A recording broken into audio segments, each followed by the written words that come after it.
Thank you guys for joining us for the second ever edition of the TWSN UFC pre-show. We have a huge UFC card on tap tonight, and I'm super excited for it. Just listening to that video gets me hyped for it. It's probably about the 100th time I've seen it. You've seen it in so many different commercials, seen it everywhere you turn, everywhere you look, but excited to be breaking down the card with these guys. Without further ado, I'm going to be introducing you. First and foremost, we've got Mr. Michael Daly, who is TWSN's, one half of TWSN's lead MMA analyst. Mike, how are we doing tonight? Malik, I am fantastic. I'm going to say this now, without the card even starting. This is a top 3 card of the year. I may change my mind come December once everything's wrapped up, but right now this is a top 3 card. Happy to be on with you guys. Absolutely. We've got TWSN's operations manager, my arch nemesis. We've got Daniel Alameda in the building. Danny, how we doing, man? Amazing, man. Excited to learn from the best, right? I'm getting into UFC and got some of the best, most knowledgeable minds on here, and I'm excited to hopefully ruffle some feathers tonight. So we'll see, or today. Yeah. Yes, sir. We've got the notorious one. I just gave him that nickname, but we've got Dash Pederson in the building. How we doing, Dash? Doing really well. Really well. Super excited for this card tonight. Conor is my man, and he's going to show why. He's going to show why tonight. You already let the cat out of the bag. I like to see that. And we've got Nader from Chicago. What's going on, Nader? How we doing? I'm doing good, thanks. I mean, this card is stacked from top to bottom. Couldn't be more excited. We have a great main event in front of us. And hailing from Ireland, I wonder who he's going for tonight. I wonder who he's picking to win the fight tonight. We've got Christopher Hanrahan, my guy, Chris. What's going on, man? What's up, guys? How's everyone? Yeah, that intro, that nearly brought a little tear to the eye. I'm not gonna lie, nearly almost got one out. Look, I'm excited to see what happens. Like you said, I wonder who I'm going for, but once we get into it, we'll get going. Absolutely. Before we get started with this card, guys, and actually breaking things down, I want to remind everyone, just like it says down at the bottom, make sure you download the TWSN mobile app, subscribe to our YouTube channel, follow all of us on our social media platforms. You can easily find us embedded in it. It will be in the description below. But with that being said, guys, we have a jam-packed card. We want to get started with that card.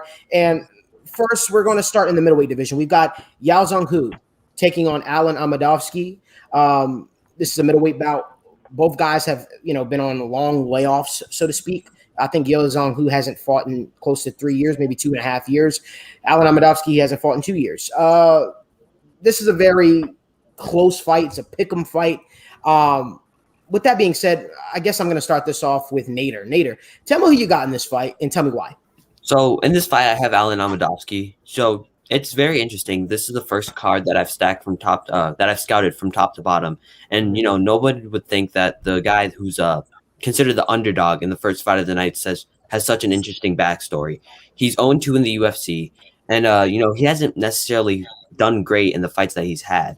And not only that, but he hasn't fought in 3 years. And people don't know this, but his coaches aren't even going to be in his corner this match. So with all that being said, Amadovsky, he's a seasoned veteran. He's fought in Bellator where he saw 2 first-round stoppages. He hasn't been able to get a win yet in the UFC. But with all the odds stacked against Yao Zhang, I don't see how you can bet against Amadovsky. Okay. Chris, who we got in this fight? Who do you like in this fight? Yeah, I'm kind of in the same boat. It's one of these things. It's like it's that first fight of the night. It's kind of like it's a real just who knows what will happen. Like anything could go down. I'm kind of in the same agreement, Nader. I think Amadovsky's going to win. I'm going to butcher a couple of names today just so you know. But I just, it's kind of one of them fights you just don't know what will happen. It's kind of like, it's just that first fight on to hopefully kind of get the crowd going, get that kind of the buzz around them. So let's see what happens. For sure. Daniel, our guy. Yeah, like the biggest thing that I'm really looking forward to in this fight, because like I said, I'm kind of new to the sport, but I'm looking forward to seeing how Yao Zhang really competes in this division, right? He used to be a heavyweight, and so him dropping down 2 weight classes, that's something I'm looking forward to see. Does his power translate, right? Does his power translate to the lower division? So if I had to pick one, I'm going Yao Zhang just because he was a former heavyweight, so I'm going to pick Yao Zhang on this. Let's actually talk about that, though. I really want to dive a little bit deeper into that. Controversy sells, right? But in all seriousness, though, Yao Zhang, who not only has he not fought in 3 years, he was facing I believe a 10-month suspension for a banned substance for USADA. And then when we talk about him, dealing with the intricacies of his fighting at Tiger Muay Thai, I'm pretty sure Tiger Muay Thai has been closed pretty much since the start of the pandemic. It still hasn't opened up. He's not training with his coaches aren't traveling with him due to visa issues. He wasn't really a powerful heavyweight. His power wasn't really noticeable. And I don't know. I saw him on the scale yesterday. He didn't look quite too impressive to me. Maybe, Mike, you can touch on that a little bit more. But to me, Yao Zhang Hu didn't look like he was impressive to me on the scale. It actually seemed like it was like it was a lot. He said he had voiced his concern leading up to the fight that he said he lost a lot of muscle going into this fight as well. So that was something very, very interesting to me too, because you never want to hear a fighter say, "Oh, I lost muscle and I lost," I don't have my coaches training with me and having all these excuses beforehand. But Mike, what are your thoughts? Part of the reason why I think he might not have looked as physically appealing as most middleweights do is because he doesn't have his camp with him, really. He's going in there blind. And also, guys, he's not a true middleweight. But one thing I want to hit on, in MMA, boxing, really any combat sport, the question a lot of people have a lot of time, will the power translate moving up? I'm interested to see how will it look moving down. And Daniel hit the nail on the head. He didn't look great on the scale yesterday, but you know what? MMA is not a bodybuilding competition. There are guys who look unsightly in any promotion, but they are beasts. So who knows what this is going to look like. Quickly, though, I want to mention one thing. I have to give credit where credit is due to the UFC. I think in terms of matchmaking, this is strategic. You are having two guys who have been out of the octagon, one in Amedovski over a year and a half, who, nearing 3 years at this point, I like what the UFC did here. Mike, who do you have winning this fight? I have Amedovski winning this. I just think if you are coming in with 5 fights, you don't have your coaches, your camp is completely altered, and you struggled making weight, and also you're questioning your power, it's hard for me to pick Yao Zhang Hu. Dash, who we got? I got Amedovski. I think he gets it by KO. He has shown power. And, I mean, he went the distance with a UFC veteran like Krzysztof Jotko. Like, he's shown he can fight against good competition. And I think he's gonna destroy Yazan, honestly. I agree. I'm thinking Amedovski. I just think he's the guy has more fights under his belt. He's been proven. Both guys are winless. In the UFC. But I think that he's fought tougher competition than Yao Zhang Hu. I think that this is the end of the road for one of these guys. Let's face it. If one of these guys lose, they're pretty much out of the UFC at this point. So it's very, very interesting. So we've all picked Amedovski except for Daniel. Daniel is the lone wolf here. He is picking Yao Zhang Hu to win the fight. So that's a great way to start off the card, guys. Moving up. I'm sorry if I butcher this name in advance for all you from Kazakhstan and all that kind of stuff. But Zalgas Zumagulov is taking on Jerome Rivera. Another great matchmaking fight by the UFC. Another two guys in the UFC who are winless. Daly, I'm gonna start with you on this one. Who do you got? You got Zalgas versus Jerome Rivera. The loser is pretty much out of the UFC. Who you got? I have Zalgas Zumagulov. I think that's how you pronounce the last name. Or at least I'm bordering it. I don't know. Better than me. But I think because Zalgas is on a losing streak, I think this is the fight he's going to turn it around because, one, he has more wins on his resume than Jerome Rivera. And that may sound like a rudimentary take, but in a borderline fight like this, where you lose, you're pretty much out and you're on the cutting block, I'm going to favor Zumagulov because I think he's going to bring the energy. His last fight, although he lost, he was still competitive in that bout. So I think this is one where you have two guys evenly matched. I think Zalgas takes the edge, Malik. Sounds good. Chris, who do you got in this fight? Yeah, Michael kind of sold it to me. Like, I'm not going to lie to anyone. Like, if I don't know like the fighters too well or anything, I'm not going to just come up and say something I don't know. I'm going to go with Michael here. I'm going to back him with what he says. I trust his word. It's just it's one of them, like, them opening a couple of fights, just kind of like they're trying to get these new people in or old people out kind of thing. That's the way I always seem to think about it. It's kind of like, is it the new person in or is it like the old person out? So I'll go with Michael here. Okay. Daniel, who we got? Yeah, I don't know. You got it. Michael sold it to me. Zalgas is the heavy favorite. I believe he's minus 400, the heavy favorite, and for good reason, right? I think he's the much more polished fighter, so I got to go with him. It's kind of strange. It's weird seeing him as the favorite by, I think he was, last I checked, it could be minus 400 now, but last I checked, it was minus 320, right? I struggle, right? Both guys are winless in the UFC. Both guys don't really do a great job of imposing their will on one another. We know what Jerome Rivera's game is. Jerome Rivera wants to be on the ground. He wants to attempt submissions. Zalgas just has that undeniable pressure. It'll be interesting. Nader, who we got? I'm personally taking Zalgas for this fight for the reason that, and I actually don't believe it'll really that be much closer of a fight. I believe that will be a lopsided win. Both of them are winless in the UFC, but Zalgas is known for his intensity in this close range, and in an octagon where it's 30% larger than one they would have used at the Apex, it works to counter strikers' advantages. Rivera only saw a win on Dana White's Contender Series, and after that, he hasn't really been able to see any success in the UFC. Not only that, but he's known for his overeager pace, which can be really bad when he's facing a guy that's known, to have some dynamite in his hands for a flyweight.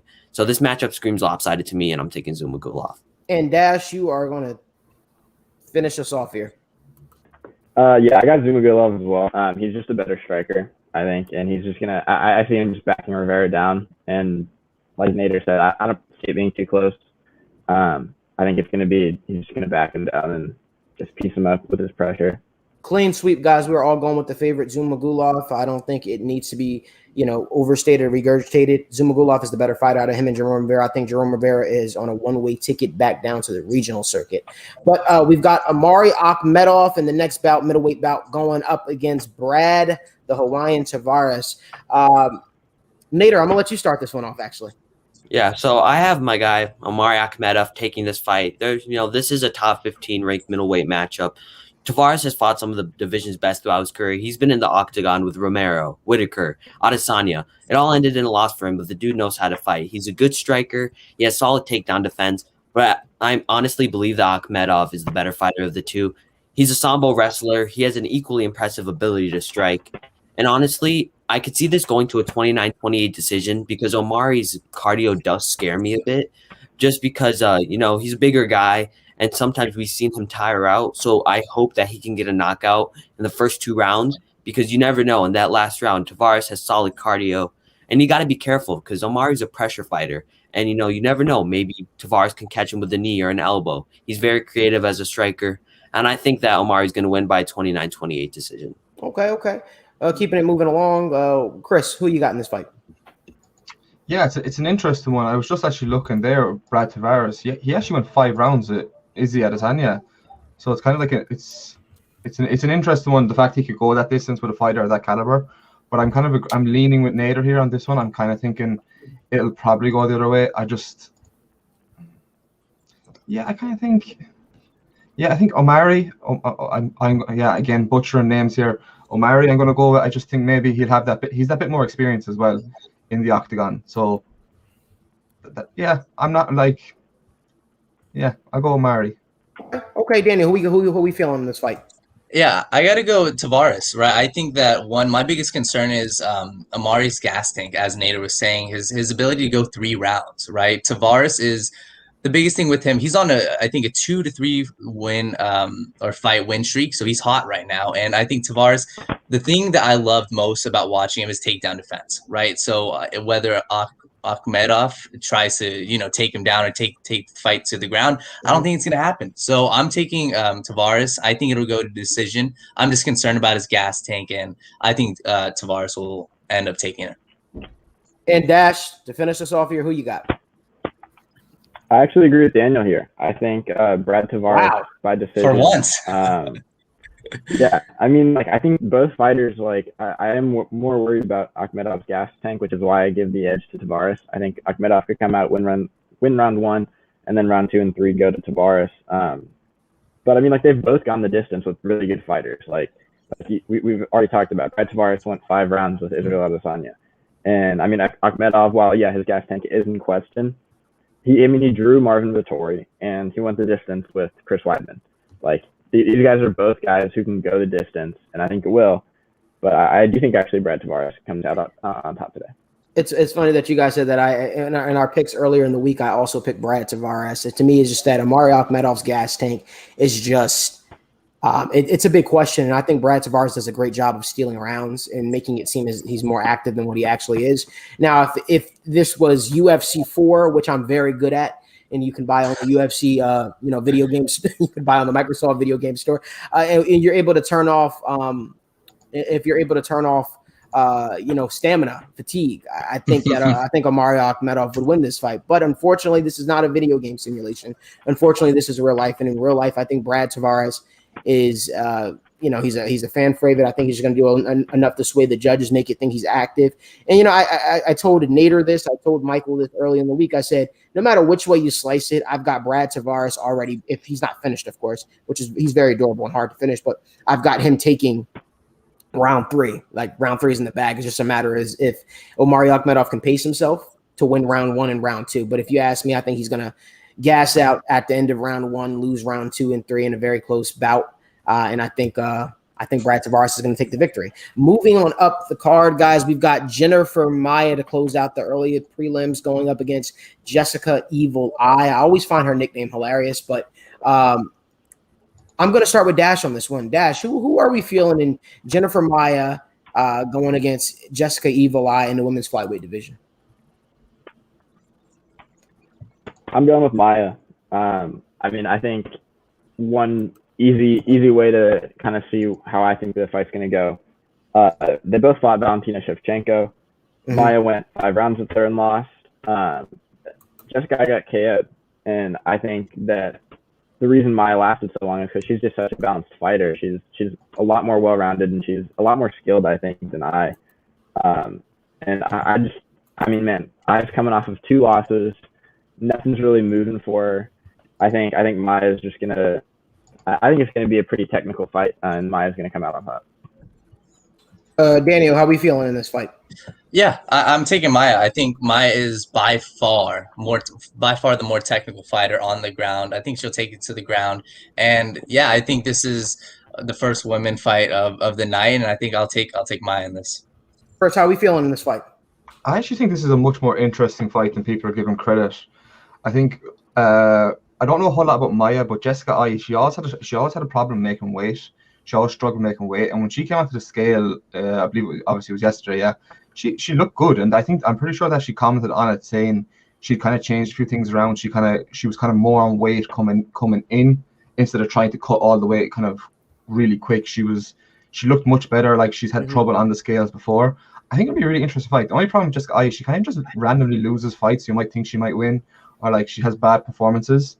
And I just think Maia is like her jiu-jitsu black belt is, I think it's that one thing she has, and Jessica Eye is like, she's well-rounded, but she's not like amazing at anything, if you get me. She doesn't amaze me with anything. And I just think that the jiu-jitsu would be a struggle to deal with and get past. So I'm gonna go Maia here, but I wouldn't count Jessica Eye out too quickly, would be my thought. Okay. And who hasn't gone? Mike, who you feeling in this fight? This is one of those fights that really you can make the argument should be on pay-per-view, or at the very least should be on the prelim card. But I'm going to go with Jennifer Maia. Guys, we have to remember one thing. She won a round against Valentina Shevchenko at UFC 255.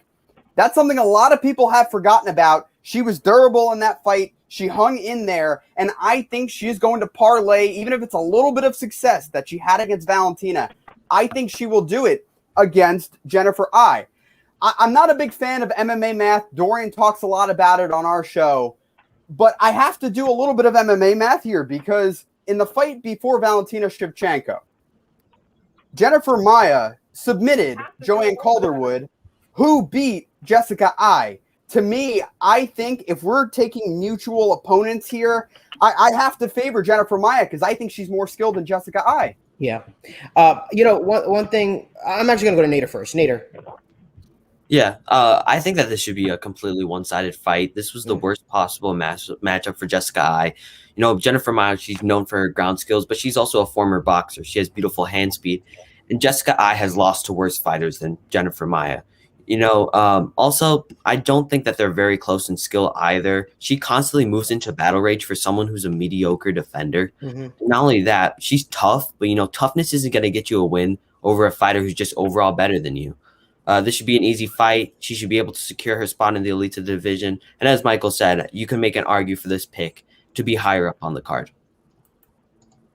So, guys, where I struggle with this fight, it's Jennifer Maia. We all know that she has the ability to dominate the fight on the ground. My issue is that she doesn't actually initiate a lot of takedowns. She doesn't initiate a lot of takedowns. If you actually think about it, she's often relies on her boxing background and things of that nature. Things she like to do. I believe in the UFC, she only has secured 2 takedowns that she's went for.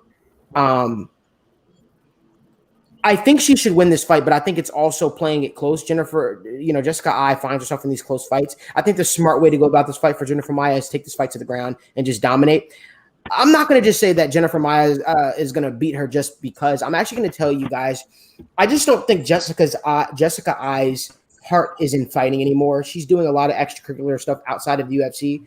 She started a fun donation page, we'll say, and she's been doing a lot of different things that just doesn't revolve around fighting, if that makes sense. And it's causing me to question her motivation. She's older, she's up there in age, she knows she's no longer going to be with the elites in the division.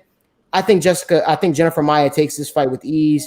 I think this might be probably one of the last times we see Jessica Ai, to be completely honest with you guys, inside the UFC. Maybe she'll do the donation page full time after that. But want to keep it moving, guys. We've got a middleweight bout. We've got Trevin Giles taking on, I hope I'm pronouncing that right. It's Giles or Giles, one of the other. I think it's Giles. Trevin Giles taking on Driscus du Plessis. I'm going to let Chris start this one off. Chris, who we got in this fight? Who are you liking out of Driscus du Plessis and Trevin Giles? I think this is one of the more interesting fights of the night. So, again, I'm going to butcher the name. Is it du Plessis? I believe I'm saying it right. Of all his 15 wins, they've all come by finish. Mm-hmm. And I believe Giles, it's either 13 or 14. Like 13 of his wins have come by finish, I believe. And that's all that you can't underestimate. Like a fighter that doesn't go to the decision, things like that all the time. When a dude's knocking people out and doing his thing, it's very hard to. It's very hard not to think about that. It's like kind of McGregor-esque. Like it's just you're knocking people out, doing your thing. For me, it's du Plessis. I'm going to pick in this fight due to the fact he has that scary finish rate, things like that. He's 100% finish rate, so that can't be underestimated. I think this could be knockout of the night. Would be my pick for kind of maybe something like that. Okay. But it'll be an interesting fight. And they're both big. They're both big dudes. They're gonna stand and bang so it'll be an exciting fight. Absolutely, Nader. Who are you liking in this fight? I gotta agree with Chris here. I'm taking du Plessis. So, this is the first late prelim fight of the card, and it should be a very entertaining start to the midpoint. This fight, as I started to look into it a bit more, it's going to be closer than I thought it was at first. Yeah. But, he's a South African fighter. He has a really unorthodox striking style that incorporates a lot of movement and interesting angles. And, with the way that works, it's going to be tough for Giles, I believe that's how you pronounce it, to take him down. He's a big fighter. He has heavy hands, and he's also very good in the clinch, which is something that we can potentially see if Giles goes for the takedown and gets against the cage. And although it's very close, because Giles himself is a fantastic fighter, I believe that du Plessis' case is very strong, especially if it goes in the clinch. I have him winning. It can go the distance. I don't think he knocks out Giles, but in general, I think du Plessis has an impressive showcase and starts the midpoint of the card very well. Dash, I think I already know who you're going to go with because you and me got into a heated debate before the show. But Dash, tell the people who you're picking in this fight.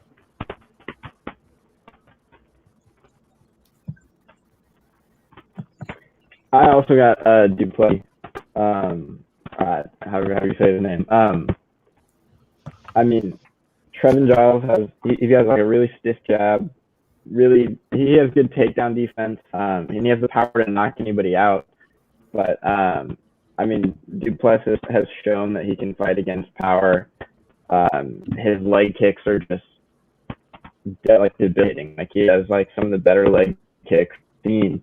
And I think that he's just going to win it. I think it will be a good close fight, though. Okay. Daniel, we're going to go to you. Who you got in this fight? Yeah, I got to go with du Plessis. I think the biggest thing that I saw from him was really just those leg kicks, as Dash mentioned. It was one of the better, he's dominating. I think his last fight, he at least 15 leg kicks, right? completely destroyed his opponent's lead leg, and he's the more fun fighter. I don't know. He's the more fun fighter. I like him, and I'm going with him. Mm. And Michael Daly, I think you and me are seeing eye to eye on this one. But Mike, who you got in this fight? I'm going to ask a rhetorical question to the panel. What are you guys seeing that I'm not? Because Du Plessis, this is his second fight in the UFC. Not taking anything away from the guy, but Trevin Giles in the Roman Dolezaj fight and even the Bevan Lewis fight in November, he looks solid. His cardio is stellar. And I think wherever the fight goes, whether it's wrestling, standing, I think Trevin Giles will outmatch him. So honestly, I don't know how you guys are all in agreement. Not one of you are picking Trevin Giles, and it's a mistake. I am. I'm picking Trevin Giles, and I'll make it very, very simple, guys. You guys, the same reason why he wins is going to be the exact same reason why he loses. And let me just explain what do I mean by that. The guy has not been to, has not won by any decisions and things of that nature. He loves to go for the knockout power. You know who that reminds me of, Michael Daly, since you and me see eye to eye? It reminds me of a guy that Trevin Giles fought last time on a couple of days' notice. It reminds me of the guy he fought named Roman Dolezaj. You remember that, Michael Daly? Yep, remember that fight when Roman Dolezaj was the heavy favorite? I believe he was one of the heaviest favorites in UFC for the year. And what happened in that fight, Michael Daly? What happened in that fight? Roman Dolezaj, I think he gassed out, didn't he? Mm-hmm. Yeah, he did not win. Yeah, he arguably lost that fight. Who arguably lost the fight? Giles. Oh my God, yeah, he arguably lost the fight in the first round, absolutely. But the second and third round were his. I mean, can I tell you why? He stood behind a jab. He stayed behind his jab, kept them at bay, gave him different things to think about. Listen, this is Du Plessis' second fight in the division. And here's another thing nobody's talking about, Daly. Here's the thing nobody's talking about. Giles and Du Plessis were supposed to fight already. The fight got called off, right? So did you I don't know if people know, but Giles said that the UFC called him and asked him, did he want to take this fight? He said, hell yeah, I already prepared for the guy. So now you mean to tell me you're giving me 2 training camps to prepare for the guy? Because the last time he had issues traveling into the country? Absolutely. And I think not only is Giles going to go out there and beat Du Plessis and shock a lot of people, I like fighters with plans. I like fighters who have plans, after this fight, beyond this fight. The one thing that Trevin said after, during his UFC media day, he said, I'm trying to make quick work of this guy. He said, because I want to fight. I want to make sure I get the fight on the UFC card in my hometown of Houston. For those of you who don't know, Trevin Giles is a Houston police officer. He wants to be on that card in August. So he must see something that me and Michael Daly also see that you guys aren't seeing about Du Plessis' game. I am of the belief that Du Plessis has a habit of backing up and not establishing control in a lot of his fights, like he did in his UFC debut. He likes to back up and let guys dictate the pace. So whether it's by knockout or whether it's by decision, I think Trevin Giles is a UFC veteran. He's been in there with tougher competition. He's going to dictate the pace of this fight, and he's going to give Du Plessis his first loss inside the UFC. Want to keep it going, though. We've got Ryan the Wizard Hall, returning to UFC action, right? A lot of his fans said, people were scared to fight him. I don't agree with that, but Ryan the Wizard Hall is returning to UFC action as he takes on the up-and-coming prospect in Ilia Topuria. I'm going to start off with Daniel. Daniel, who do you have in this fight? Do you have Ilia Topuria, or do you have Ryan, the Imanari submission expert Hall, beating Ilia Topuria to stop the train? Yeah, I'm going into for Topuria, and I think a lot of people are discussing him as potentially like one of the better featherweight prospects in the division. And I don't know, I think that this fight has the potential to be a first-round knockout. I liked what I saw at Topuria. I watched more film out of him than I did of Hall, so I could be wrong on this, but I don't know. I really liked what I saw at Topuria, and I think this could be a clinic in a first-round knockout. So I saw Chris shaking his head in the corner over there. Chris, I am going to let you absolutely spark Daniel in this debate right now. No, but tell Daniel why you disagree with him. I saw you shaking your head. Yeah, no. So you said it's going to be a first-round knockout. If you actually go and watch Ryan Hall's highlight tape, it won't take you very long because he basically rips people's legs off in about 30 seconds into a fight. I'm pretty sure on The Ultimate Fighter, I think 3 of his fights were done in nearly 30 or 35 seconds or something like that, ripping people's knees and legs off. This pains me to say this, he also fought Artem Lobov, and oh my God, I can't believe I'm actually going to say this. Artem knocked out, when he got into The Ultimate Fighter, I'm pretty sure he knocked out everyone that he fought in the competition. Then he fought him in the final, and Ryan Hall went the whole distance. So Artem has that knockout power. Excuse me. There's no question that the Artem had knockout power. Ryan Hall still went the distance and won the fight, won the Ultimate Fighter. Unfortunately, he's had the struggle that he hasn't been able to get fights. I think he had a couple of injury issues, things like that. Mm-hmm. If Ryan Hall grabs your leg, this fight is over. You say it's going to be a first-round knockout. It's going to be a first 30 seconds leg ripped off. There's no way. It's so hard. It's so hard. Like his Brazilian Jiu-Jitsu is so hard to underestimate. And I hate when people say, "Oh well, he doesn't have striking, he doesn't have this and that." Yeah, well that's all well and good. But if you don't have a leg to stand on, you ain't gonna be able to knock someone out when he rips your leg off. He has so many different ways. He'll lie on the ground and let you come down to him. He has no problem letting you have mount, letting you have this. He will do anything, and he will win this fight. And I actually think he wins this a lot more comfortably than people are giving him credit for. Agree or disagree? I'll wait. I think that there's a lot of hype around Ryan Hall, to be honest with you. I think there's a lot of hype about Ryan Hall. I think Ryan Hall is a little bit overrated, to be completely honest with you. You look at the guys that, he's overrated, I think. The guy hasn't fought since when? When's the last time the guy's fought, Michael Daly? You can July 13, 2019. Right. And you look at the guys that he's beaten in the UFC. First and foremost, the guy's been in the UFC since 2016. And since 2016, he's beaten Artem Lobov, who's no longer in the UFC. He beat Gray Maynard. I don't even know if he's still fighting. He beat BJ Penn, who's getting beat up by guys in a bar nowadays, who's no longer in the UFC. No disrespect to BJ Penn, one of my favorite fighters growing up. The only people he's actually submitted in the UFC by a heel hook was BJ Penn. But he's been in the octagon. He's been in the octagon since 2016. He's been with the UFC since 2016. Yep. And in that span of time, he's fought 4 times. He's fought 4 times since 2016. And the only time that he got a finish on somebody from these devastating heel hooks, these devastating Imanari rolls, was against an aging BJ Penn, who, as I said before, was getting beat up by everybody. He's basically what Nader, what Aiden, what Dorian, what people tell me. He's chopped liver. That's what he is. That's literally what this guy is at this point. Ilia Topuria is going to victimize him, brutalize him. And to be honest with you, if it wasn't, a PG show, I would say he'd make him his. You could finish the statement. But I love what Ilia Topuria said. He said, "I don't respect him anywhere. I don't respect his ground game. I don't respect his striking game. He's overrated." He said his fights are disgusting. These are the things that Ilia Topuria said about him. Now, here's the thing I'm going to come down from. Here's the one thing I'm going to come down from. The one place that Ilia Topuria can get caught up, and I share this with Dash, I think that all the while I think Ryan Hall is overrated. I think it would be very wise, even though I know that Ilia Topuria is one of the first black belts, coming out of the coming out of Spain and things of that nature. I think it would be very wise for Ilia Topuria to stay off the ground with Ryan Hall. Michael Daly, correct me if I'm wrong. I just feel like Ilia Topuria might be that guy that tries to prove that he's better than Ryan Hall everywhere, and that could end up in him, to Chris's point, getting his leg snapped off.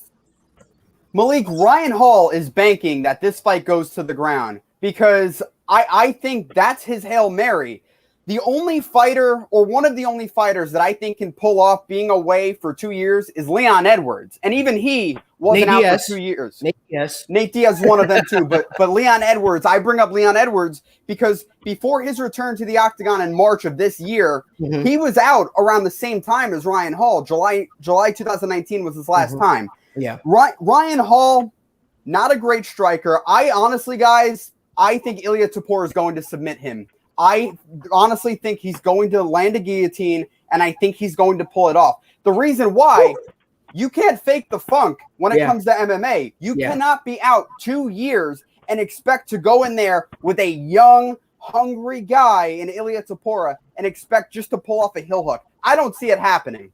How long was Dominic Cruz out for with his injury and came back and won the title? He was retired for a Ryan Hall is no Dominic Cruz. I'm not saying that, but I'm saying people put too much praise into time out of the ring. I understand it's a big thing. Ring rust can happen. Yeah. But at the end of the day, we don't know. We've never seen this from him. Like you said, he hasn't fought, so we don't know what he's going to come in with. But here's the thing: outside of that BJ Penn victory, Ryan Hall hasn't been impressive in the octagon, in my opinion. He hasn't won any fight convincingly. Because we haven't got to see him. And no, I people were watched scared him. to fight him. I watched him. I studied his game. I saw him in there against Darren Elkins. I'm telling you, the only guy the guy has finished in the UFC by this dominant submission that everybody is scared of is BJ Penn, an aging BJ Penn, who's literally getting knocked out in bar fights with random guys now. This is a fact. I'm not here to discredit your opinion. I'm just simply saying Ryan, too much is being made up in the Ryan Hall hype. But I did respect your opinion enough to tell you that if I was Ilia Topuria, I wouldn't play around too long on the ground with Ryan Hall. Let me put it this way, a conscious Ryan Hall. Now, if he's unconscious, to Daly's point, I think Ilia Topuria can submit him. But if he's conscious, I'm not doing it. I value my leg too much. Nader, what's your opinion? I'm going to be, in all honest, I don't even think this is going to be a close fight. Topuria is going to dominate Ryan Hall. This is the second time you said this tonight. Yeah, let me just say this. So Topuria is a finisher. In 10 pro fights, he has an undefeated record. He has 7 submissions and 2 knockouts, only one decision. And let me give you some fancy stats. He has a high significant strikes minute per rate with better accuracy than his counterpart, and he absolutely destroys Hall in takedown attempts per 15 minutes with a difference of about 4, meaning he wants to get on the ground. He's going to initiate with Ryan Hall. Not only that, his takedown defense is absolutely stellar. Not only that, Ryan Hall only has like 2 takedown attempts in his whole career in the UFC. So he has to take him down first to get to that heel hook. Right. Not only that, he's a Brazilian Jiu-Jitsu black belt himself. He's not clueless on the ground. He can fight with Ryan Hall wherever he wants. And Topuria pretty much beats Hall in every single category. An easy favorite to stay undefeated. Dash, what are your thoughts? I'm going with the crowd here. Topuria, I agree with Nader. He's pretty much better in every aspect. I think the submission is a way Topuria could win this fight. I agree. I mean, like Ryan Hall, watching him fight is kind of frustrating. Because when I watch him, he throws a spinning kick and then just falls to the ground, gives up his back. And the thing is I think Topuria is just going to take advantage of that. He's saying, okay, you're going to give me your back. I don't even have to take you down. Sure. Okay, let's go. And I think Hall it's a dangerous guy. I don't think he should spend a ton of time on the ground. But if the way I can see Topuria winning this is he knocks Hall to the ground while Hall's being reckless. He's gonna throw some spinning kick. Topuria's gonna come in, overhand right, bop, knock him down to the ground, and then while he's giving up his back, it's he might submit him with a guillotine, something like that Michael Daly said. I can respect that. All right, so we are all going with Topuria here, except for Chris. Chris is the lone wolf on this one. Chris is going with Ryan the Wizard Hall to shock everyone. We're going to go to the next fight. If you want to talk about hell on wheels, you want to talk about an exciting fight, you want to talk about a fight, you can't pick a winner because you don't know the state of these guys' mindsets. It's the next fight. A lot of people have been calling this fight of the night already. I'm going to hold off on that because I often feel like when you already proclaim that a fight is going to be a fight of the night, it always underwhelms. But we've got Nico Price going up against Michel Pereira. I'm going to let Chris start this one off. Chris was the controversial one, so I'm going to let him start this one off. Chris, who you got taking? You have Michel Pereira going against Nico Price. Who you got? Yeah, this is one of these fights. It's I don't really know much about either guy. It's kind of I know Nico. I've seen him fight once or twice. I saw the Cowboy draw. It was overturned, I think, or whichever. But I haven't seen much of either two fighters. Chris, I can explain it to you this way. Okay, go on. Both of these fighters, and Michael Daly, correct me if I'm wrong, both of these fighters throw caution to the wind. Michel Pereira, when he's fighting a more reserved fight, he can be the guy that pretty much dictates the pace. When he's fighting smart, he's a hell of a fighter. The question is, will he fight smart? He has a tendency to want to be a crowd pleaser. And everything that he set up to this week, it seems like, even at the ceremonial weigh-ins, the guy literally fell to his back and did I don't even know what you call it, but he just kept jumping up and down. He almost fell into one of the octagon girls' legs. He just completely reckless and totally about pleasing the crowd. And to me, that Nico Price, there's no Nico Price that you can find, Nico Price fight that you can find that isn't exciting. He loves chaos. Okay, with that being said, I like a bit of chaos. I'll go Nico. I like a bit of chaos. I like that. I have seen one or two fights. It's just one of these things. It's not something I've really kept up to date with either of these two fighters. I'm not going to lie to anyone. With what you've taught me there and what you've said, I'll go Nico. I like a bit of chaos. I think chaos can win. I think chaos can do good things sometimes. So I'm guessing you're a fan of Colby Covington as well. Yes, I am. Yes, I am. Nader, who we got in this fight? So originally, when I made a video breaking down the card, I originally chose Pereira to win this fight. But, after I saw him backflip off the scale yesterday and proceed to do whatever he did, I'm actually going to be siding with Nico Price for the reason that Nico Price, he's a crowd pleaser, but he pleases the crowd by fighting well. Michel Pereira does backflips. He's going to jump off the cage. Nico Price just fights well, and his technique pleases the crowd, not his actions, if that makes sense. Mm-hmm. If Pereira fights smart, it's his to win. He has, better takedown defense, better takedown accuracy. His strikes absorbed is lower, and his strikes, thrown is higher. But I'm going to be siding with Nico Price because I feel that his style is pleasing to the crowd because he fights well rather than does stunts. So I'm going to be taking Price. Pereira fights smart. It's his to win. It really depends on their state of mind, as you said. A lot of people were in on Pereira going into this fight, but I think everything that he said leading up to this week has made people less and less confident that he's going to take this fight serious enough to actually, take this fight. The UFC announcer asked him, he said, or do you care more about entertaining the crowd? Or do you care more about fighting for a championship and being a serious contender? He said, entertaining the crowd. To me, that's a bad mindset to have. Dash, who do you got? I do have Pereira. I think he will be able to stay patient. I think he will be able to keep the fight serious enough. I mean, yeah. It's like I think I believe in him. I have faith that he's going to be able to keep it. I think he's going to be able to keep it within reason, and like he can fight a really patient fight, and against Nico Price, that's what you need. And I think he has the ability to do it, and I do think he will follow through on that and actually win the fight against Nico. Daniel, who you got in this fight?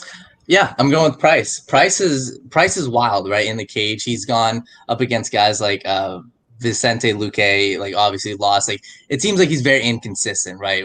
Whether it's getting a dominant knockout or getting himself knocked out. I think he's gonna get the worst out of Pereira, or however you say his name is. I think he's gonna rile him up, and that's what he wants, right? He wants to be in a war. He wants to be in the middle of the cage. He wants to be swinging. So I'm going with Price here, and he's one of the better underdogs. I wish I would have figured this one out so I could have placed a bet on him, but he's one of the better underdogs, I think, in this entire card. To me, it's not really one you want to bet on. It's a throw caution to the win fight. It's one of that's going to ruin a lot of parlays, in my opinion, because the fight could also end in a draw from inactivity and guys just breakdancing in the ring. That's what could happen. Michael Daly, what are your thoughts? Speaking of chaos, Michel Pereira, his last fight was a win against Chaos Williams. Mm-hmm. What I want to say here is that if this fight was held at the UFC Apex, I would actually pick Pereira, but it's not. It's held at the T-Mobile Arena. And because of that, I think Pereira is going to be a little bit of a hot dog. He's going to do his flips and his tricks. And I think that's what favors Nico Price. You could say I'm being rudimentary with my take, but I don't think I am, because Nico Price, he's a dog. I'm not saying Michel Pereira isn't, because I think Michel Pereira is more physically gifted. But when it comes time to piecing it all together on fight night in front of one of the largest sold-out gates in T-Mobile Arena's history, I don't think Michel Pereira will be able to respond. And also, for Nico Price, he made a few mistakes in the Donald Cowboy Cerrone fight. And the judging, you could say what you want about it. I think this time around, he will come prepared with his striking. And not to mention, Michel Pereira has an interesting gas tank. He has an interesting gas tank. It fails him at times. So, and his chin can be suspect too as well.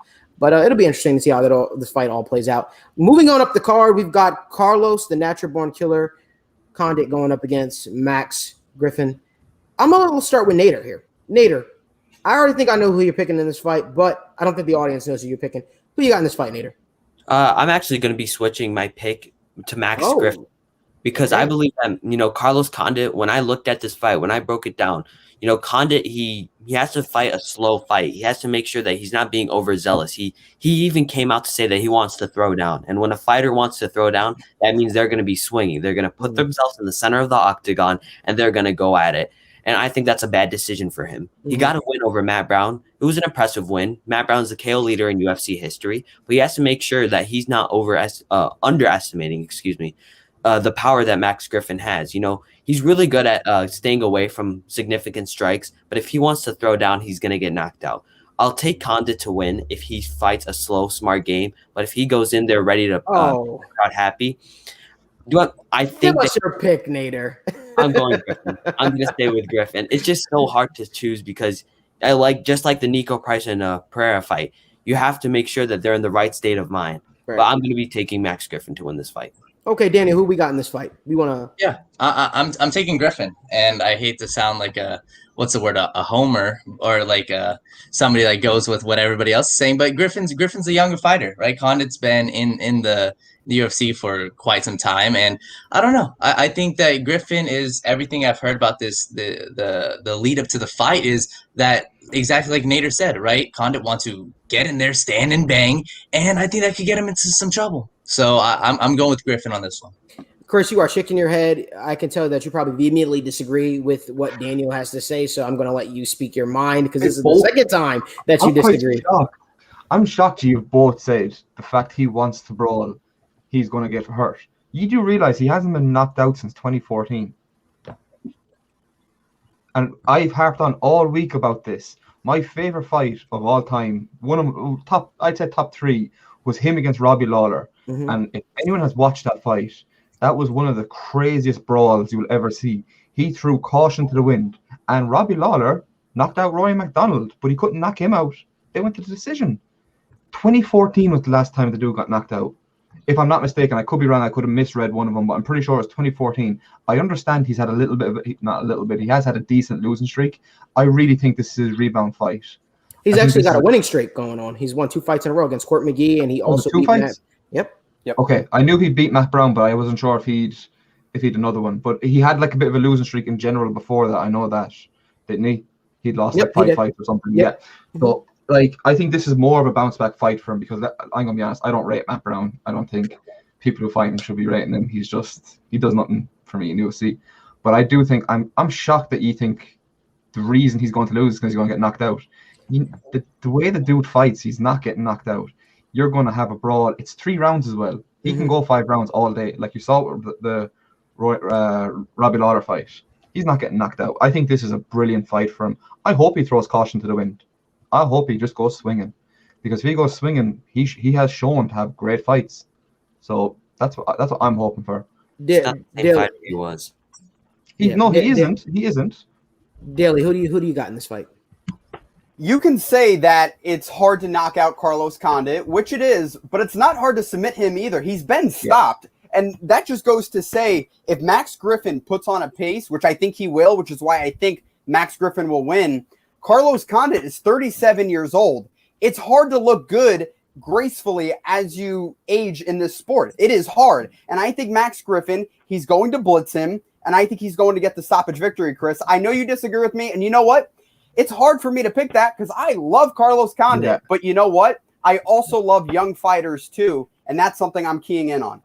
Dash, who we got?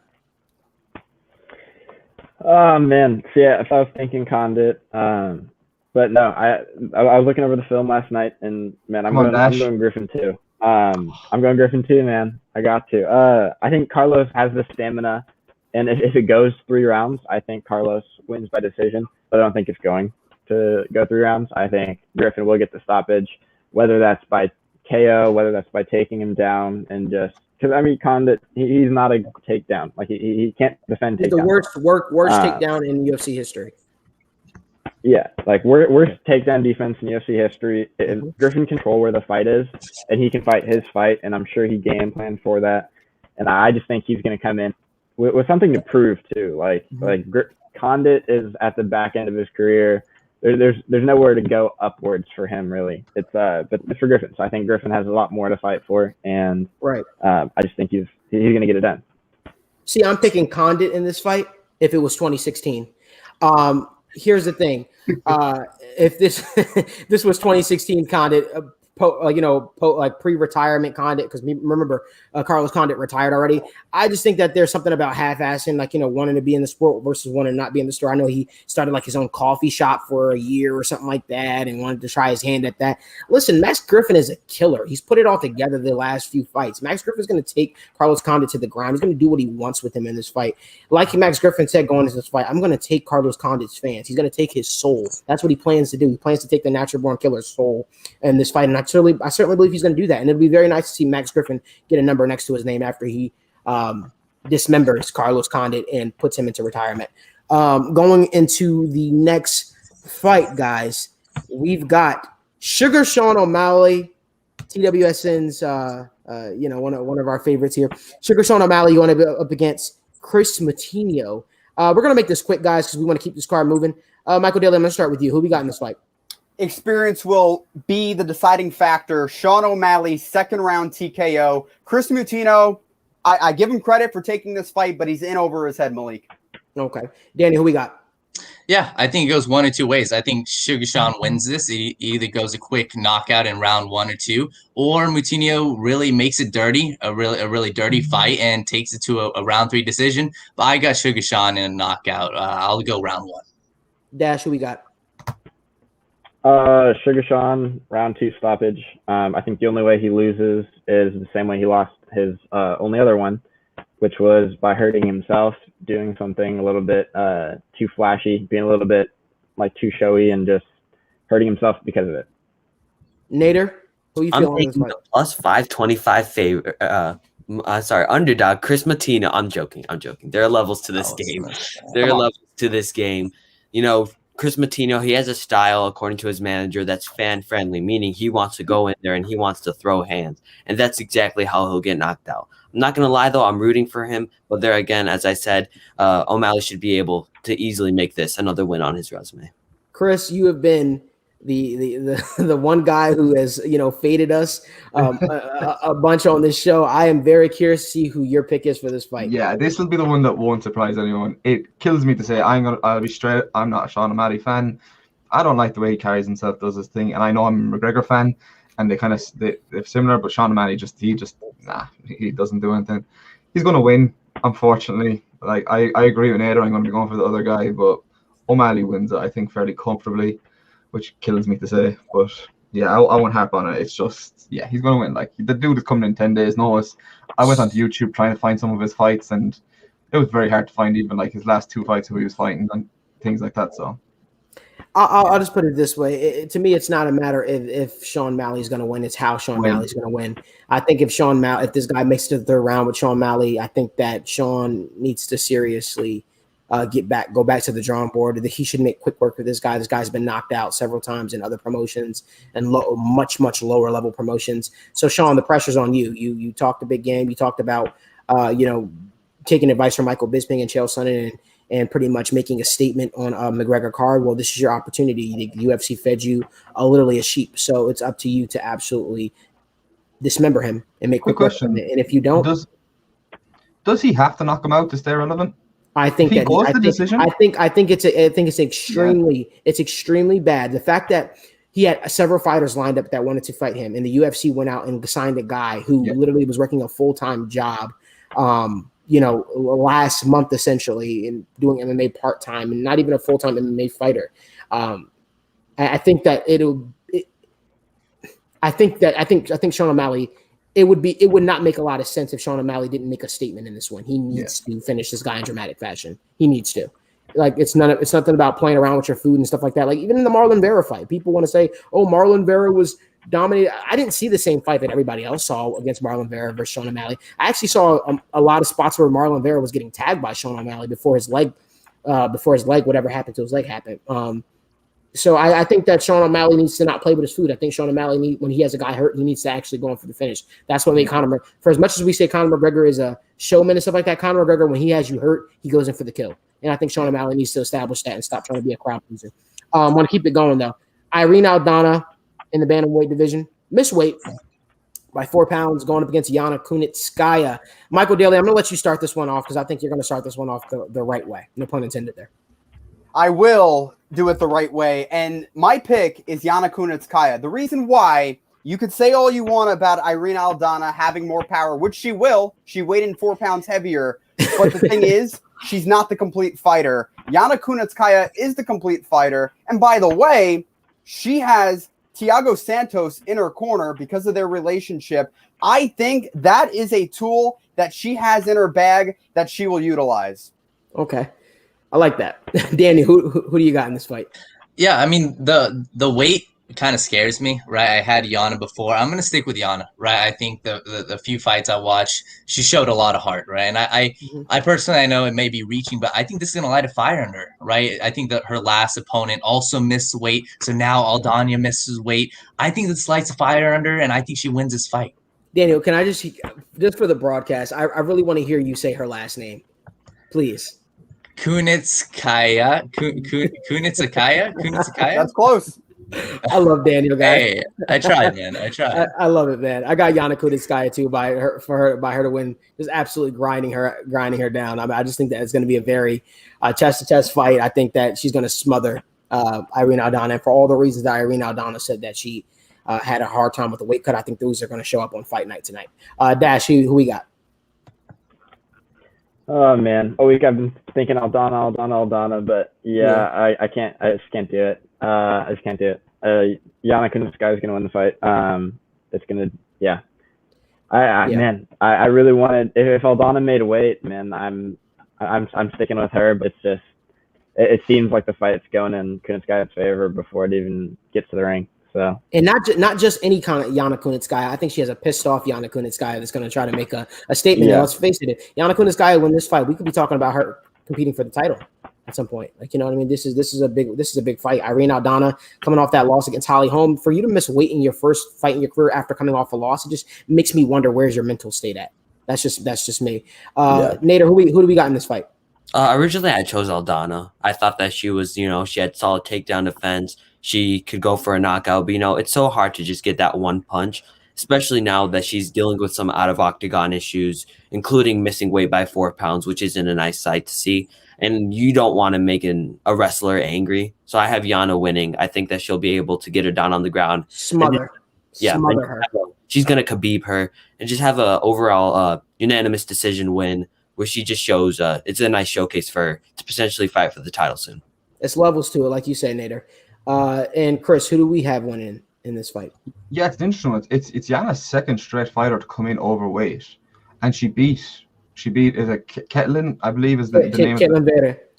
And she beat her. So yeah, at Alameda, she'll probably have that little bit of she'll have more power, but like I wouldn't look past Yana's striking, like you said.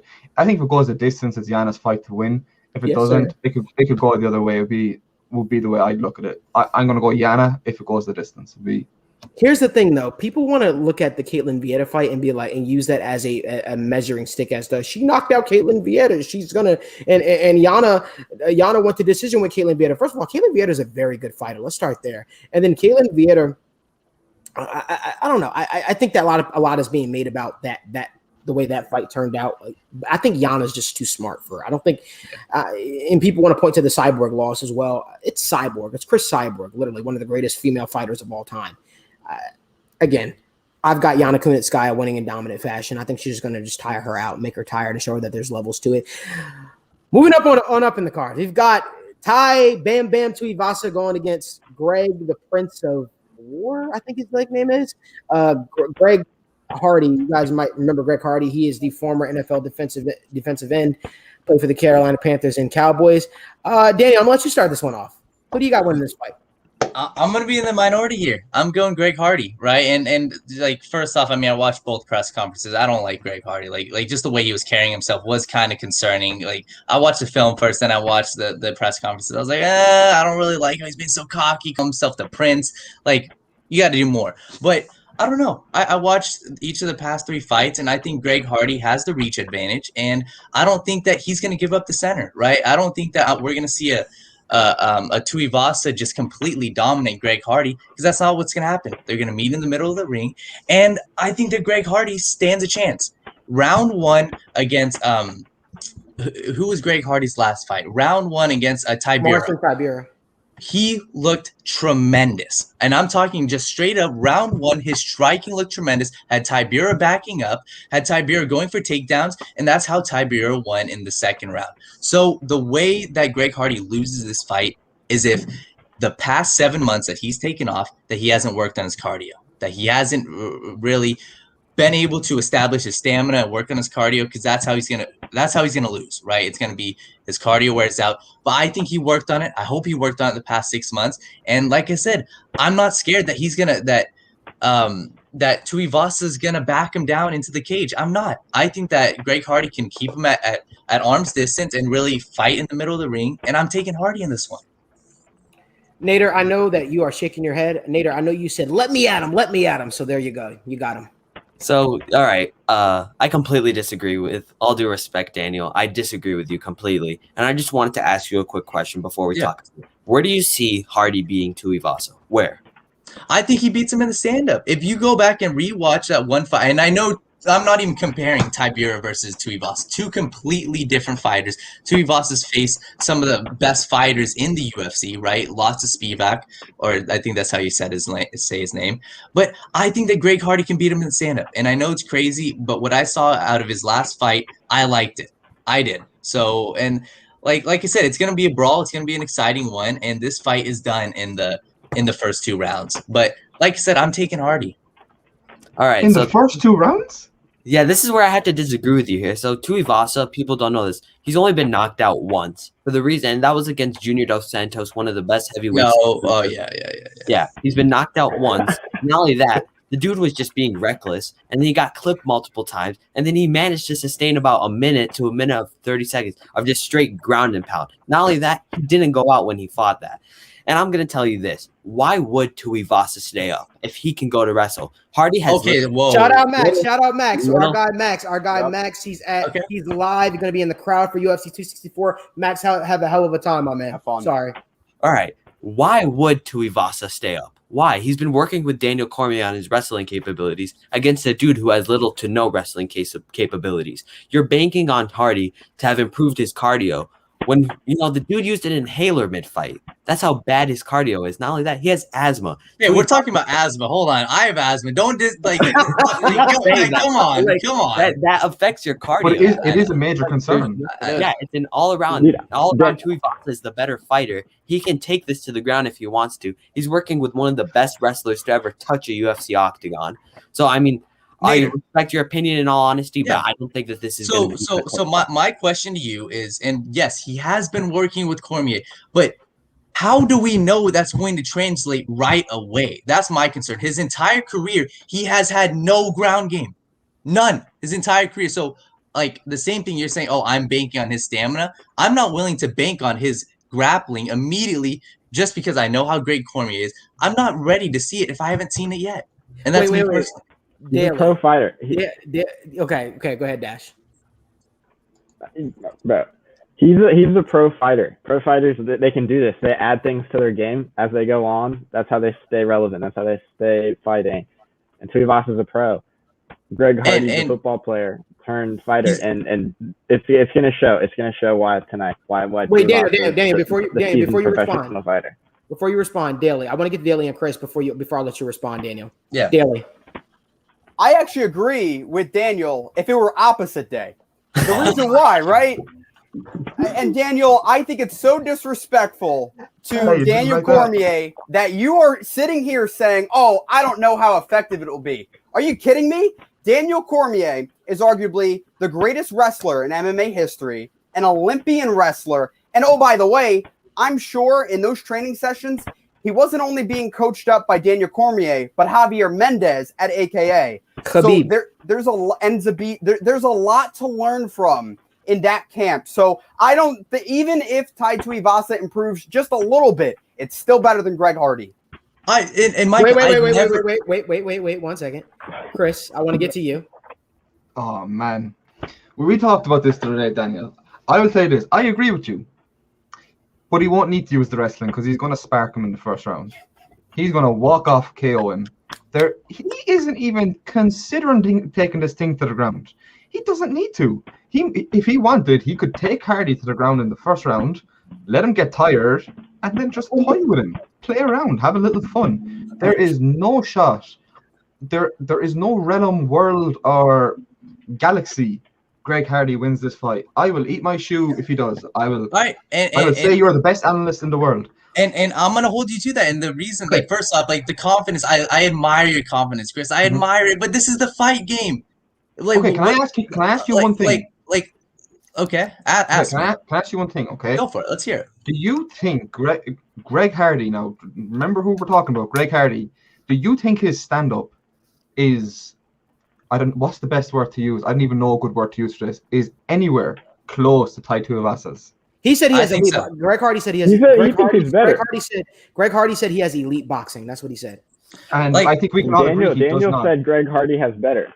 Daniel says Greg Hardy has better. I do want to say something. Let me be the guy that just stepping here for a second. 1 second. You know, me and Daniel had a very heated debate about this at 2:00 in the morning my time yesterday. Well, this morning, not yesterday. And yesterday for him. And I was very adamant. I didn't agree with Daniel. I didn't see where Daniel was coming from. I see where Daniel was coming from. I see where Daniel is coming from. And let me tell you this also. I went back and I watched Daniel Cormier talk. Apparently, Tai Tuivasa came to the gym 4 times, a few times. He doesn't even train there anymore. He hasn't even watched any of Greg Hardy's fights. He's not going to wrestle him. Like, with all due respect, and this is going back to Nader's point.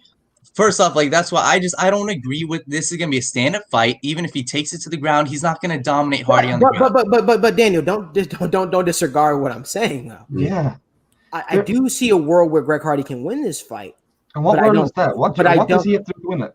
I think that I think Tai Tuivasa would have to catch himself slinging with Greg Hardy, and I don't think Tai Tuivasa will. I think Tai Tuivasa is going to be smart about it. But Daniel, I want to place a little friendly wager on this with you, actually, because you and me, we debated about this a lot. Yeah. And you know, Chris said something that was very, very interesting as well. Tai Tuivasa does this thing. Logan's hilarious. He said Tai Tuivasa played for the Cowboys, so I'm fully expecting to be underwhelming. He will be. Tai Tuivasa has this thing, guys, where he drinks out of a shoe. Shoey. It's called a shoey, and they do it in Australia. Daniel, as the CEO of the Right Way Sports Network, if Tai Tuivasa beats your guy Greg Hardy, I want to see you do a shoey live for Twitter. Out of them Yeezys. Out of your shoes. I want to see you do a shoey for the entire world to see. All right, right back at you. If Greg Hardy wins, and once again, first off, this isn't just if Greg Hardy wins, you do this. If Greg Hardy wins, this is bragging rights, right? Like, we're talking about Michael Daly, the lead NBA, This is between you, Michael Daly, and Chris. Yeah. This is before between the winner. I'll get out of this. You'll do it too. Okay. I'll shotgun salsa if Greg Hardy wins. So should we? Okay. Are we agreeing to that, Daly? Yeah. Are we agreeing to this? You know what? I will take that bet. All right. So if Greg Hardy beats Tai Tuivasa, they have to do a shoey. Yeah. And if Greg Hardy loses to Tai Tuivasa, you have to do a shoey, Daniel. Let's do it. And like I said, I'm making that prediction. It's gonna be a round 2 KO, late round 1, round 2 KO. What's gonna happen is Greg Hardy's gonna catch him slipping, gonna take Tuivasa to the ground and throw some hammer fists on him. So he's going to take him to the ground now. Yeah, well, where did that come from? He's done it. Like did you not see the green fight? Did you not see the green fight? Daniel, all I'm gonna say is Daniel, clean out the soles of your shoe tonight. Yep.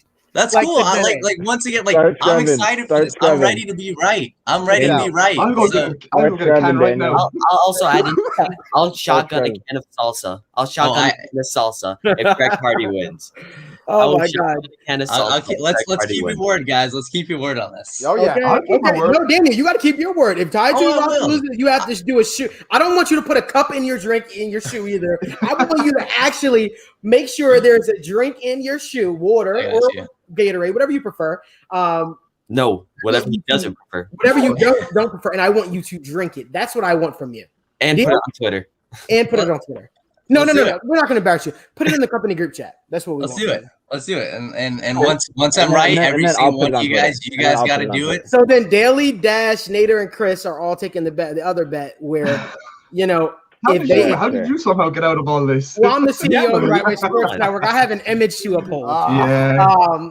But no, okay, that's the bet. That is the bet. Daly, you're agreeing, right? Oh, I agree. All right, they all agree. Dash agreed too. So this is good. This is a good, friendly little wager. Can't wait till I'm Guys, right. moving on. Well, we only have a few short hours to find out for UFC 264. You like shameless plug there, but we've got Gilbert Burns, guys, in the co-main event. Gilbert Durinho Burns taking on, in the words of Michael Daly, Gilbert Durinho Burns taking on Stephen Wonderboy Thompson. Michael Daly, I'm gonna let you start this one off. Thank you, Malik, for letting me start this off because I'm probably in the minority on this one. The whole lead up to this fight, I've been hearing people say, Wonderboy's the better striker. Wonderboy will defeat any takedown attempts, which I agree with. However, third time's the charm. What do I mean by that? I mean, Stephen Wonderboy Thompson, his last two fights, has fought Gilbert Durinho Burns' teammate. I think the third time around will work. Here's why. In the Jeff Neal fight, Wonderboy hurt his leg, and that may have hampered his performance, but he was still fighting in the pocket with Jeff Neal. I think if he does that, that's where the mistake will lie. I think Burns will catch him, drop him. I don't think he'll stop him, but I think he will eke out a split decision victory over Stephen Wonderboy Thompson. I can respect that. Daniel, who we got in this fight? Yeah, I'm going with Burns, right? I think it's similar to what Mike was saying. Like, Stephen Wonderboy is the far better striker, but what's gonna happen? Like, when I went back and I watched the Luque fight, right? He caught Wonderboy a few times, and I don't like, out of all the fights I watched, I think the past 6 fights of Burns, his 6 wins have been knockouts. He's caught the other guy slipping, and he's knocked him out. So I've been really impressed with Burns' knockout power, his overhand right, and I'm willing to say, hey, if they sit in the pocket, and the biggest thing, if he's able to find that range, right? If Wonderboy just pieces him up, that's how he's gonna lose. But I think Burns is gonna hit him with a couple big shots, could drop him, and if it does get to the ground, right, we're not even talking about the ground. If it does get to the ground, Burns has it all the way. So I like Burns, and yeah, man, I like Burns in this one. Okay. Dash, who are you feeling this? I got Durinho. I also got Burns. I think Burns has the power. I think, I think there's a fire within Burns that I just think, like, after his last fight, he didn't get the title. He lost the title fight. But I just think he still has that burning desire to get better, and I think that's going to show, and he's going to stand pocket and force. I think he's going to find a way to force Wonderboy to stand pocket with him, and I think it's going to work in Burns' favor. I think I do think it's a split decision victory. I think he does drop Thompson or twice. I could see a left hook doing the damage, but that's my. I have to go with Burns here. I just have to. Absolutely have to. Okay, I can respect that. Nader, who are you feeling?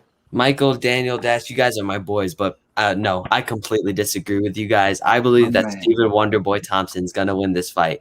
I just have a couple of reasons. First off, being when you simply break it down, it's the matchup between a BJJ specialist with dynamite in his hands versus an unorthodox yet extremely good striker, that has extremely good takedown defense. And, he's faced better strikers than Gilbert Burns. You can argue that Vicente Luque is a better striker than Gilbert Burns. Could we agree with that? Partly. Yeah, he doesn't have as much power, but okay. He has as much power, but he's a better striker. And in the end, I believe timing beats power and precision beats speed. But, I believe that, BJJ specialists, they have a trouble getting takedowns. And when you're facing a guy who has great takedown defense, that's completely put out of the equation. And, when you have a guy like Stephen Wonderboy Thompson, who has great cardio, someone that's known for a slow but very, unorthodox pace, I just don't see a way that Gilbert Burns wins. Yes, he has dynamite in his hands, but people are forgetting Thompson has a very good chin as well. He's faced his 2 teammates at Hard Knocks 365. He's faced Luque. He's faced Neal. He dropped Luque twice, and Luque also is known to have a very good chin. And a fight that I like to compare it to that Dorian will be happy to hear is Bilal Muhammad and Leon Edwards. Bilal Muhammad is he's a talented, tenacious fighter. He likes to go in. He likes to get takedowns. He likes to, march in. And Leon Edwards, the taller fighter with the height and reach advantage, just continued to clip him and clip him and clip him and keep him on the outside. And I think that's the blueprint that Thompson will follow to get a win. Okay. And Chris, we're gonna finish things off with you. Who do you got winning out of Stephen Wonderboy Thompson and Gilbert Durinho Burns? Yeah, I'm going with Nader here. I think people are underestimating that sidekick Wonderboy throws. Like, you got to get to him to take him down. I'm not saying Burns won't be able. Like, I'm anticipating a couple of takedowns in this fight, I'd imagine. But like, you can't underestimate the karate stance and how quickly Wonderboy can actually move back on his feet and throw the kicks. He's actually one of the best fighters to do it. Like, I love his stance. I love the way he throws it. And like Dash said there, like, Burns has the fire to. If I'm not the one to misquote you here, I believe you said he'd the fire to win the title again after losing. So does Wonderboy. You can't forget Wonderboy fought for the title twice against Tyron Woodley, and wasn't it a majority draw? If I'm not mistaken, the first one. Yeah, it was a draw. I believe it was a majority draw. Yeah. Yeah. Like, he has that fire to win. He is well able to fight, and Tyron Woodley is no joke. Let's be fair. Back then, he was no joke fighting. Obviously, later in his career, a few things kind of dropped off on him, unfortunately. But at the end of the day, Wonderboy has great technique, great stance. Gilbert Burns is going to have to get close to him first, which I think is going to be very hard to do against a fighter of Wonderboy's capabilities, with the side kick, with the front kick, the question mark kick, everything, and that striking. I just think it's going to be a tough fight. I think Wonderboy wins it going the distance, but I agree. I think there'll be a few takedowns. He could even get knocked down, but I think he has the chin to do a job in this. So I'm going Wonderboy in this one. You know, guys, I am conflicted, and It's a tough one. I'll tell you, I was picking all week. I said Stephen Wonderboy Thompson's going to run circles around him, right? Gilbert Burns also was really agitated as well because, you know, he's like best friends with Vicente Luque. He was upset when Vicente Luque lost to Gilbert Burns. Vicente Luque lost to Stephen Wonderboy Thompson. He said he wanted to fight him at that point. And conventional wisdom tells me to pick Stephen Wonderboy Thompson. But I had a dream, guys, and I texted Dash, and Dash said, you know, he lets pretty much his dreams guide his life for the most part, and I agree with him. I had a dream that Michael Daly was right, and that Gilbert Durinho Burns knocked out Stephen Wonderboy Thompson in dramatic fashion, and I can't shake that image out of my head. We talking first round here? I don't remember what round it was. I don't know what round it was, but I know that Gilbert caught him when he was trying to throw a kick. He hit him with an overhand, and let's just say Stephen Wonderboy Thompson wasn't able to stand when Bruce Buffer was announcing the winner. It was that bad. You sure you weren't dreaming about the Anthony Pettis fight? Maybe. No. I remember this fight because I remember vividly in this dream, Gilbert Burns was screaming, and Vicente Luque, who's going to be in his corner, was hugging him, and he was yelling, and he was on the floor and crying and being emotional like he is. I just have a feeling that Gilbert Burns is going to knock Stephen Wonderboy Thompson out. That all being said, I'm going with Stephen Wonderboy Thompson. But if it happens, remember me saying this to you guys, that my dream, Stephen Wonderboy Thompson was knocked out cold by Gilbert Burns. Not by a submission, not by a decision, because any of those other ways outside of submission, because I don't see him being able to take him to the ground. I think that when Gilbert Burns touches Stephen Wonderboy Thompson, he's going to have a different reaction than what he had when Vicente Luque or Jeff Neal touched him. And I think Gilbert Burns is going to put Stephen Wonderboy Thompson out if he catches him on the chin. That's just me. He's 30 years old. We'll see. Guys, it's now time for the main event. We've got Conor, the notorious Conor McGregor, going up against Dustin El Diamante, the Diamond Poirier. And guys, I just want to show a clip really quickly before we all give our picks, just to see the intensity that Conor McGregor, the self-belief that Conor McGregor has had leading up to this fight. To me, it's giving me 2016 McGregor vibes, but I'll let you guys be the judges of that. In 16 hours' time, this man is going to learn that if you disrespect a person's kindness and take it as a weakness, you must pay. Tomorrow night, I'm going to make this man pay with his life, and I mean it. You're dead in that octagon tomorrow night. Conor McGregor, ladies. Guys, Conor McGregor, Dustin Poirier. I'm going to start this one off with Michael Daly. Michael Daly, give us your pick. Give us your rundown. Please go in depth. Tell us why you have the notorious Conor McGregor or you have Dustin Poirier winning this fight. Shoot. So my pick, Malik, is Conor McGregor. I think he's going to come out, get a first-round TKO victory within the first 2 minutes. The reason why, I just think he's going to blitz Dustin Poirier. But I want to get a quick temperature. Actually, no. Let me play devil's avocado here, as I like to call it. There's no fun in being in agreement with everybody. So, yeah, I have Conor winning, but I want to lay out how Dustin Poirier could win. I think if he's able to survive the barrage of punishment and the hurricane that's coming his way at the beginning of the first round and the beginning of the second round, I think Poirier, he'll be able to rack up points on the scorecard with a takedown. Even if Conor's able to get back up, which I think he will if that is the case, I think Poirier will be able to go to the distance, box on the outside. The leg kicks really won't be a factor because I think Conor will make that adjustment. But I think Poirier has the gas tank as well as Conor to go the distance, and Poirier could win. That's my devil's avocado take. Daniel Alameda, tell us what your final prediction is for Conor McGregor versus Dustin Poirier. First off, Michael, make that a segment on the show, right? Devil's avocado. That definitely needs to be a segment. It definitely needs to. All I'm going to say is, because I don't want to be repetitive, is I can't quite understand why people say McGregor got dominated last fight. I can't quite come to grasp with it. I saw people like Chael Sonnen say it. I saw other analysts say it, and I just can't quite understand it. I was like, did we watch the same fight? McGregor was piecing him up. And yes, McGregor lost. Yes, his front leg was absolutely demolished. But if that's not a factor, and we're talking about a different Conor McGregor here. I think the last time Conor McGregor lost the fight and had to, make himself better, the Diaz fight, he made those adjustments, right? His camp has been awesome, or his team has been awesome. They helped him make those adjustments for the last fight. I think they do the same thing for this one.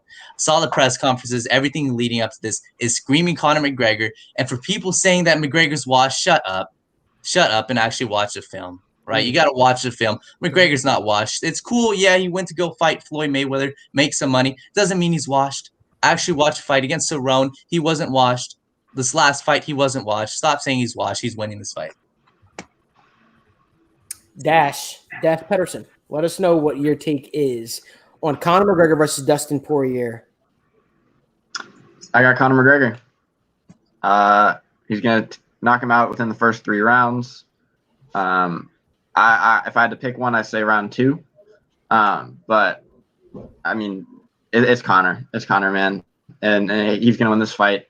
He's gonna make the adjustments from last fight that he had to make, and I mean that's all it is. He's going to make those adjustments, and he's the better fighter in my opinion, and he's gonna show it. Nader, who do you got winning this fight? So, although all the momentum is on Dustin's side, I'm taking Conor McGregor to win this fight within 2 rounds due to the adjustments he'll make, and I don't think it will be very close. He was in a boxing stance last fight, which led to his lead leg getting destroyed. Yeah, he was still able to piece him up and, in my opinion, win the first few rounds. Well, although there was 2, I think that he was winning most of the second round before that. Last flurry of shots ended up really destroying him. Not only that, he's reverting back to his karate stance. I've seen training film of him going. He actually got rid of his boxing coach, which is refreshing to see for his fans. Not only that, Eddie Alvarez gave a very, very good piece of analysis, whatever would you like to say. I don't even. We're just saying a whole bunch of different words today, I guess, guys. We had Al Delena, we had everything. We had everything this show. I don't even know what you consider the word. But, as Eddie Alvarez said, Dustin ends all of his fights with one huge push of shots, which we saw actually last fight. He just empties his gas tank with just insane amounts of hooks and straights and everything that you can think of. And I honestly think that if Conor can let his Dustin's gas tank just empty out with those shots, the path to a win for him is clear. And I'm taking him to give Dustin a dusty smack. There we go. Hashtag, guys, if you guys are watching the show right now, we started this hashtag, I want to say on Thursday, but let's get it trending. Hashtag Dusty Smacks, because that was something I made. Let's just keep it going, guys. Dusty Smacks. Chris, who you got winning this fight? Yeah, so this is it. All right. So first thing I got to do is I got to shout out my friend Shawn. I got a text at lunchtime today. He texted me, and this dude don't mess around. And he made a very good point, and I completely agree with him here. He said Poirier in 2 or McGregor in 2. It doesn't go any other way. It's not going into the third. It's not That's it. I completely agree with him. I think Conor is going to use. I don't actually agree in the sense with E that Conor is going to come out as furious as he will. I think Conor will take the few punches, let it roll, see what happens, and I believe he will have Dustin hurt at the end of the first, and he'll come out in the second, and I believe he will finish him in dramatic fashion. But I actually don't think that's the question. I don't think that's the question that everyone wants to know, because we all agree here. Other than Malik, we don't know who you're picking just yet. But what I've heard more from other people is people are questioning if this is make or break for McGregor if he loses, if this is career defining for him. I don't think it is. I don't see how people could say that. Conor's career is made. I see Nader making a face. I know he's been an advocate for this being make or break for McGregor. I'd like to hear your point here just quickly, if you wouldn't mind. Yeah, so I Why mean, do you think? Conor, of course, he's always going to be known as the most influential, in my opinion, the most influential mixed martial artist and the most popular mixed martial artist to ever live. But the thing is, this does say a lot about what we'll remember him for. If he loses this fight, it is career-defining because he most likely either has to go to the welterweight division or just slowly die down. If he wins this fight, he has the opportunity to become a 2-time lightweight champion. So in that sense, yes, it is a career-defining fight. But I also understand where you're coming from because his legacy is already set in stone. But this can help further his, heighten his legacy to a different level, if that makes sense. Yeah, so in saying that, so Aaron Lawani, I was actually listening to him on the show, stated that he when he was asked kind of the same kind of question, not exactly, he said fighters have been given title shots off losses before. He said Conor wins one more fight, he gets a title shot. If he loses to Dustin, wins a fight, he'll get a title shot. The UFC is Conor's. Like, Conor kicked Dana, like, kneed him into the ribs in the weigh-in. Any other fighter does that, bye-bye, you're gone. You do something like the guy that pushed and injured his opponent. Michael might be able to clarify the name. I can't think of the name. Jeremy Stevens, yeah, pushed his opponent, and look what happened. Fight was off. If Conor does something like that, you know, Conor nearly cancelled the whole card. He threw the thing into the bus and nearly got the whole card cancelled. And what happened? Dana said it was the most disgusting thing he's ever seen, and then they used it in their promo. Conor can do what he wants. There is nothing. Conor's lost fights. Conor lost before he got to the UFC. He lost in the UFC. He's looked bad in the UFC. He got choked out. People made memes of it. He's been knocked out. Now he's been knocked out. It doesn't matter. For Conor, it was never about winning or losing. It was about what he brought to the spectacle. It was what he made. He makes the show. He does all this. This isn't career defining. Conor's career is made. There's nothing that can happen to Conor that will change his career. So for me personally, I think he's fine. I do think he wins this fight in the second. Sorry about the little rant there. No, and Jacob, you pretty much you can join our company by simply, applying online. Apply on TWSN.net. We are always accepting people. We are always looking for people to add to our team of growing talent. But now I'm going to give my opinion. I'm going to give my take on Conor McGregor. Conor McGregor versus Dustin Poirier. Guys, I'm going to come at it from a different perspective than all you guys. I'm going to actually dig into the minds really quickly, if you don't mind. I have Conor McGregor winning this fight, but let me explain to you why. I think I think 70 to 85% of fighting is all about your mental state. I think Conor's mental state going into the second fight with Dustin Poirier was, I already beat this guy, right? I'm preparing for a boxing fight with Manny Pacquiao. I want someone that is similar style. If you remember correctly, this was not supposed to be a UFC fight. This is supposed to be a charity event. That's what people are forgetting. This is supposed to be a charity event because the UFC was not interested in Conor McGregor versus Dustin Poirier too, because Conor McGregor made quick work of Dustin Poirier before. Conor McGregor wanted to fight Dustin Poirier because he wanted to prepare for Manny Pacquiao. That's what he was planning for. He went into that fight with a heavy boxing stance. Like he said, the training camp was 75% boxing. And it showed on fight night. He didn't throw a lot of kicks, if any. I think he threw one. It was a boxing stance. He had a strict boxing stance, and this is what he did. Well, in that fight, he was tagging Dustin Poirier. He looked good against Dustin Poirier. He won the first round against Dustin Poirier. Dustin Poirier even came out, which I think he shouldn't have. He already said Conor hurt him. Conor buzzed him. He said if Conor followed up, I don't know what would have happened. These are things that he told Conor. To me, that's doing nothing but building confidence in Conor. Now, everybody wants to know the different state of mind. Conor was feeling friendly. He was feeling friendly against Cowboy because he was trying to remake his image, guys. This is a guy who punched an old man, threw a dolly through the bus, stomped on someone's phone outside of a hotel in Florida. had multiple sexual assault allegations brought up against him. He was trying to remake his brand. He was trying to, for the greater good of Proper 12, for the greater good of his business ventures and things that he wants to do, he was trying to come off as a nice guy. He did it against Donald Cowboy Cerrone. He did it against Dustin Poirier. Where this switches, people have made a lot about his behavior this week, but this has been leading up for a while. The allegations are Conor said that he was going to donate $500,000 to Dustin Poirier's charity. He found out that the money was not actually going to be donated to the charity. It was going to be donated to a gym that Dustin Poirier and his wife are trying to build in Lafayette, Louisiana. Conor wasn't too happy about that. Dustin Poirier took to Twitter, called out Conor out of his name, basically called Conor a liar and said he wasn't a man of his word. This is why we have pissed off, angry Conor McGregor. And I can't blame the guy. That's why Conor said, when you disrespect someone's kindness, you take someone's kindness for a weakness, you'll learn, you'll pay. Now, if you ask me, I think Dustin Poirier, well, listen to what I'm about to say, guys. It's very, very keen. I think Dustin Poirier is the more complete mixed martial artist, but I think Conor McGregor is the better fighter. I think Dustin can rely on his wrestling. I think Dustin can try to get you in submissions. I think Dustin can get in these gritty fights. He's well-rounded. But I think there's one thing that he doesn't do better than Conor, and that's show up on when the lights are the brightest. Like Dustin said, I'd rather have a more intimate fight, just us in the apex. He doesn't like beer being thrown on him. He doesn't like coming out to the crowd roaring. Conor grows in size. He grows in sizes. The bigger the audience is, the bigger the crowds is. He has this self-belief in himself. To me, Conor makes a few slight adjustments. He goes back to the karate stance. He literally said he focused this entire training camp on mixed martial arts, which I truly do believe. I think he gives Dustin more things to think about. Dustin isn't really athletic. Dustin is much more of a high and tight fighter, doesn't move as fluent as Conor does. Guys, I'm going to say this with the absolute most certainty. Do not think that you're in for a long night, right? If you have plans with friends later in the night after this card and you think that you might as well cancel it because you think that this card is going to go into the wee hours, I'm here to tell you that it's not. I'm here to tell you that Conor McGregor is going to absolutely brutalize Dustin Poirier to open up this card. He's going to come out fast, and he's going to knock Dustin Poirier out. And I believe it's going to be a clean kill. It's going to be a clean kill. I truly believe that.